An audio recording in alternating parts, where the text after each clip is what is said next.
Bismillahirrahmanirrahim. Assalamualaikum warahmatullahi wabarakatuh. Sahabat doa 69. Dahsyatnya doa orang tua pemuda ini hidup di dasar laut selama 24.000 tahun. Hingga buat Nabi Sulaiman takjub. Kisah berikut merupakan tentang betapa mustajabnya doa kedua orang tua pemuda tersebut.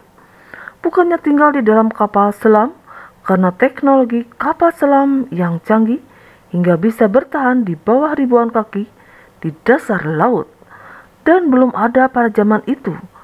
Bagaimana kisahnya? Tonton video ini sampai habis agar tidak sesat. Sahabat doa 69, sebuah riwayat yang sangat menarik dan menginspirasi kita semua. Cerita tersebut adalah tentang seorang anak yang berbakti kepada kedua orang tua, terutama ibu. Dikisahkan dalam kitab Irsyadul Ibad halaman 155 hingga 156. Pernah suatu ketika Nabi Sulaiman mendapatkan perintah dari Allah untuk pergi ke tepi laut. Di sana akan menemukan suatu hal yang luar biasa. Setelah mendengar perintah tersebut, Nabi Sulaiman bergegas berangkat menuju pantai beserta rombongannya yang terdiri dari golongan manusia dan jin. Sesampainya di pantai, Nabi Sulaiman melihat ke kanan dan ke kiri mencari tahu apa yang terjadi di sekitarnya. Teringat perintah Allah bahwasanya ia akan menemukan suatu hal yang luar biasa. Beliau terus mencari tahu, memalingkan kepalanya ke kanan ke kiri. Namun, apa yang beliau lakukan belum bisa menjawab rasa penasaran yang ada dalam pikirannya.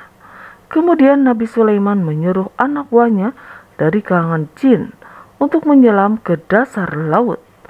Menyelamlah ke dalam laut, lalu katakan kepadaku apa yang kamu lihat di dalam sana. Minta Nabi Sulaiman kepada jin Ifrit. Lalu jin Ifrit pun menyelam ke dasar laut, mencari tahu apa yang terjadi di dalamnya. Beberapa waktu kemudian, jin Ifrit muncul ke dasar laut dan menghadap kepada Nabi Sulaiman. Wahai Nabi Allah, sesungguhnya saya sudah menyelam ke dalam laut yang sangat dalam. Saya mencari tahu apa yang terjadi ke sana dan kemari. Namun saya tidak menemukan apapun di dalam sana. Ucap jin Ifrit memberi informasi kepada Nabi Sulaiman. Lalu beliau masih penasaran dan tidak begitu mempercayai apa yang dikatakan oleh jin Ifrit. Yang itu kemudian Nabi Sulaiman menyuruh jin Ifrit yang lain untuk menyelam ke dalam laut. Tolong lihat apa yang ada di dasar laut. Hal yang luar biasa. Lalu datanglah kepadaku serta beritahu apa yang sebenarnya terjadi.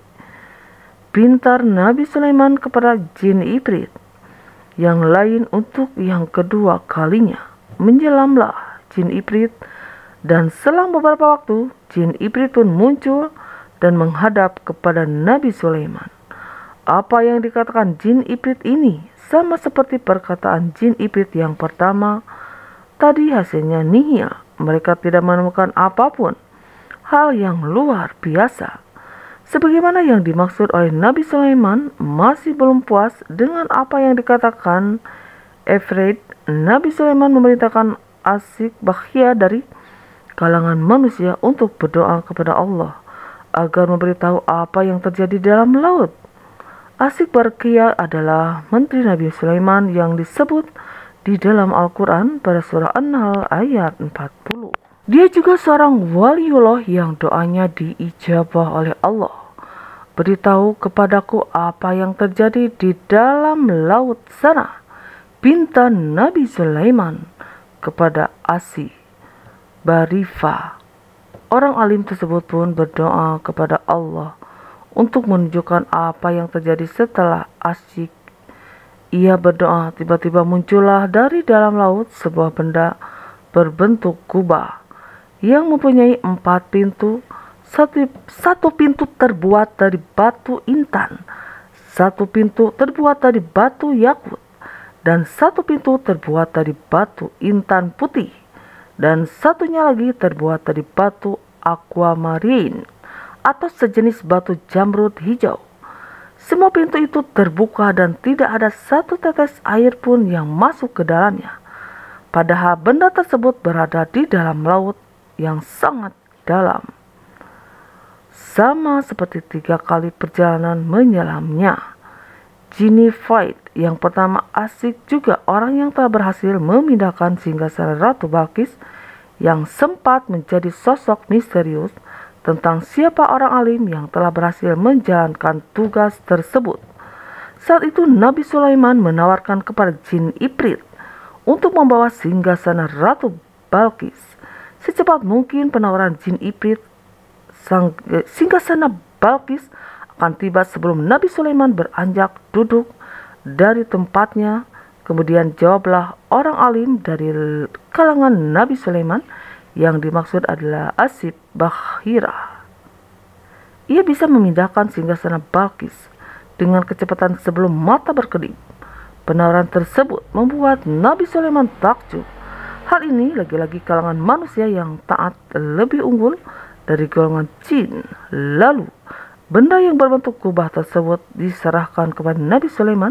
Tiba-tiba di dalamnya terdapat seorang laki-laki yang tampan, memakai baju yang serba putih dan bersih. Badannya pemuda itu sedang melakukan salat, lalu Nabi Sulaiman masuk ke dalamnya dan memberikan salam kepada pemuda itu.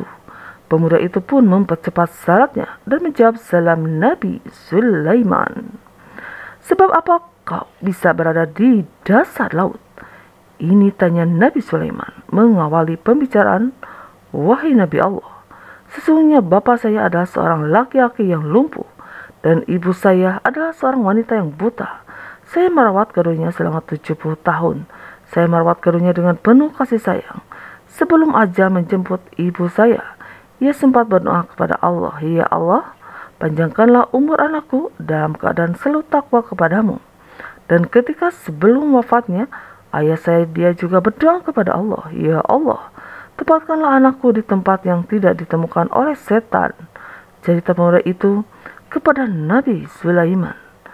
Mendengar penjelasan anak itu, jelas sudah bahwa doa kedua orang tua tanpa hijab kepada anak-anaknya, yang mana kedua jin Ifrit yang sudah menyelam ke dasar laut tidak dapat menemukan keberadaan pemuda itu, dikarenakan kedua Ifrit anak buah Nabi Sulaiman berasal dari kalangan jin atau setan. Sejenak keduanya terdiam setelah saya memakamkan kedua orang tua saya. Saya berjalan-jalan ke tepi pantai untuk menghilangkan kesedihan. Saya melihat kubah yang bercahaya. Kubah tersebut sangat indah. Saya masuk ke dalamnya untuk melihat keindahan kubah tersebut. Lalu datanglah malaikat dari beberapa malaikat, dan malaikat tadi membawa kubah tersebut ke dalam laut. Sedangkan saya berada di dalamnya. Ucap pemuda itu melanjutkan ceritanya. Pada zaman siapa kamu mendatangi pantai? Tanya Nabi Sulaiman. Penuh penasaran. Pada zaman Nabi Ibrahim, jawab pemuda itu. Sejak Nabi Sulaiman terdiam, mengingat kembali sejarah begitu terkejutnya. Nabi Sulaiman ketika mengetahui bahwa jarak zamannya dengan zaman Nabi Ibrahim itu adalah 24.400 tahun, begitu panjangnya umur pemuda tersebut. Dan yang anehnya lagi, tidak dijumpai satu helai rambutnya yang beruban. Lalu, bagaimana kamu bisa mendapatkan makan dan minum? Tanya Nabi Sulaiman lagi, yang semakin ingin tahu tentang keadaan pemuda itu. Wahai Nabi Allah, setiap hari datang kepadaku seekor burung yang membawaku makanan sebesar kepala manusia. Lalu saya memakannya. Setelah itu saya merasakan kenikmatan yang belum pernah saya rasakan di dunia. Setelah saya memakannya, saya tidak lagi merasakan lapar, haus, gerah, dingin, dan tidak merasa ngantuk. Seakan sifat-sifat yang dirasakan oleh manusia pada umumnya tidak ada pada saya. Serta saya juga tidak merasakan kesepian. Jawab pemuda itu kepada Nabi Sulaiman. Maukah kamu ikut denganku? di kerajaanku atau kamu ingin kembali kepada tempatmu?" Nabi Sulaiman memberikan penawaran kepada pemuda itu, "Wahai Nabi Allah, tolong kembalikan aku ke tempat semula," minta pemuda itu kepada Nabi Sulaiman. Lalu Nabi Sulaiman memerintahkan Asyib Bakhia untuk mengembalikan pemuda itu ke tempat semula. Saat itu juga pemuda tersebut hilang dari pandangan Nabi Sulaiman dan rombongannya. Dari kisah tersebut kita bisa mengambil dua hikmah sekaligus. Yang pertama, bahwasanya doa orang tua itu sangatlah mustajab dan tidak bisa diragukan lagi, karena kedua orang tua, terlebih doa ibu, itu merupakan sosok paling keramat bagi sang anak. Sebagian bunyi salah satu hadis, ridho Allah bergantung dari ridho kedua orang tua, dan murka Allah bergantung dari kemurkaan orang tua. Hadis riwayat Tirmizi, Hakim, dan Ibnu Hibban. Maka jika kalian yang sedang menonton video ini yang masih memiliki orang tua, segera minta didoakan agar terpenuhi segala hajatnya. Dan hikmah kedua dari kisah ini, jangan pernah ragu tentang rezeki kita selama di dunia. Apapun kondisi kita saat ini, mau kita miskin atau fakir sekalipun, tetap berada dalam jaminan rezeki dari Allah.